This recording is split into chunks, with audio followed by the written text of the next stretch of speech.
তোমায় আমি সেই কখন বলেছি একটু বাসনগুলো মেজে নিতে, তারপরে আবার কাপড় কাচতে হবে, ঘর মুছতে হবে। তুমি সেসব কখন করবে? তুমি জানো আমি কোন বংশের ছেলে? আমি যাব কাপড় কাচতে, ঘর মুছতে?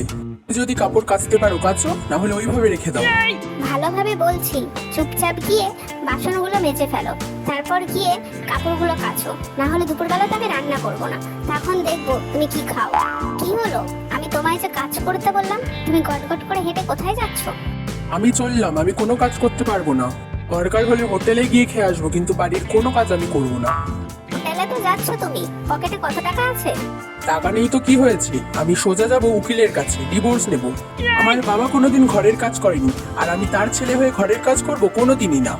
কিছুক্ষণ পর কি হলো, তুমি না উকিলের কাছে গেলে? ডিভোর্স পেপার রেডি হয়ে গেল এত তাড়াতাড়ি? তুমি যে বাড়ি ফিরে আসছো? কোন বাসনগুলো মাজবো আর কি কাজ করব বলো, করে দিচ্ছি। বাবা, ছেলে দেখছি খুব সুবুদ্ধি আছে। হঠাৎ কি হলো, ডিভোর্স নেবে না তুমি? তুমি যে বাড়ির কাজ করবে বলছো, এত যে বড় বড় কথা বললে, তোমার বাবার শিক্ষা এখন কোথায় গেল? আমার কি আর বাবার মতো কপাল? আমার মা কি তোমার মতো রাক্ষসী ছিল নাকি? তোমাকে আর কি বলবো, ওখানে গিয়ে দেখি উকিলের বউ উকিলকে দিয়ে ঘর পরিষ্কার করাচ্ছে। বিয়ের পর মাস্টার থেকে ম্যাথর সবারই একই অবস্থা।